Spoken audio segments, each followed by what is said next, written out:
अस्सलाम वालेकुम, सुमी के चैनल में आप सबका वेलकम है जी। आज हम बनाने वाले हैं दाल मसूर। ये बहुत ही इजी और फटाफट से बन जाने वाली दाल है और आप इसको चावलों के साथ इंजॉय कर सकते हैं।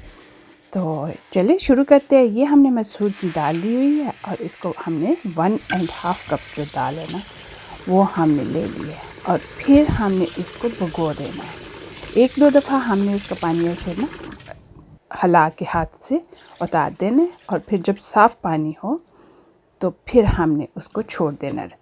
फिर हमने तकरीबन 20 मिनट जो है ना वो पानी जो है ना उसमें भिगो के रख देना है। जब 20 मिनट के बाद फिर हमने अपना तैयारी शुरू करनी है। तो ये हमने लहसुन लिया है, तो लहसुन को हम छील लेंगे। तकरीबन 8 से 9 कलियाँ जो है लहसुन की इसमें जाएंगी। तो आप लहसुन जो है ना 8 से 9 कलियाँ ले लें। तो ये लें जी। हम दाल जो है वो हमारी तकरीबन रेडी हो गया, 20 से 25 मिनट हो गया। तो अब हम इसको डाल देते हैं देचकी में। तो देचकी में डाल के साथ ही हम डाल देंगे इसमें पानी। तो पानी मैंने जिस कप से नापी थी दाल उसी से ही मैंने पानी नापा है। तो मैंने 4 कप तकरीबन पानी डाल दिया है। तो ये पानी हमने 4 कप इसमें ऐड करते हैं और साथ ही मैंने डाल दिया है लहसुन। तो लहसुन के साथ हम बाकी भी मसाले डाल देंगे, जैसे कि नमक हो गया, मिर्च हो गई, हल्दी पाउडर हो गया और करी पाउडर हो गया। तो करी पाउडर जो है ना वो ज़रूरी है। तो ये जी हमारी दाल जो है ना वो हमने चूल्हा ऑन कर दिया है और साथ ही हम डाल देंगे बटर। तो बटर से जो टेस्ट बनता है वो तो अनबिलीवेबल होता है, बहुत ही मज़ा आता है।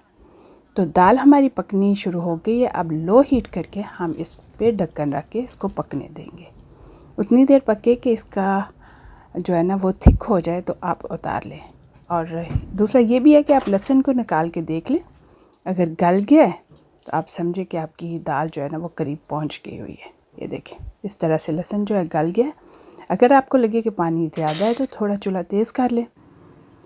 तो दाल जो है हमारी बिल्कुल तैयार हो गई है। तो अब हम बनाने लगे हैं उसके लिए तड़का बघार। तो ये मैंने पैन में ऑयल डाला है और थोड़ा सा बटर भी डाला है। साथ मैंने डाली हैं हरी मिर्चें और ज़ीरा और कुटी हुई लाल मिर्च डाल के तो मैंने 2 मिनट पकाया है। तो फटाफट से हमने इसमें डाल दिया। ज़्यादा नहीं पकाना वरना जो ज़ीरा है वो जल जाएगा और अजीब सी स्मेल आने लग जाएगी।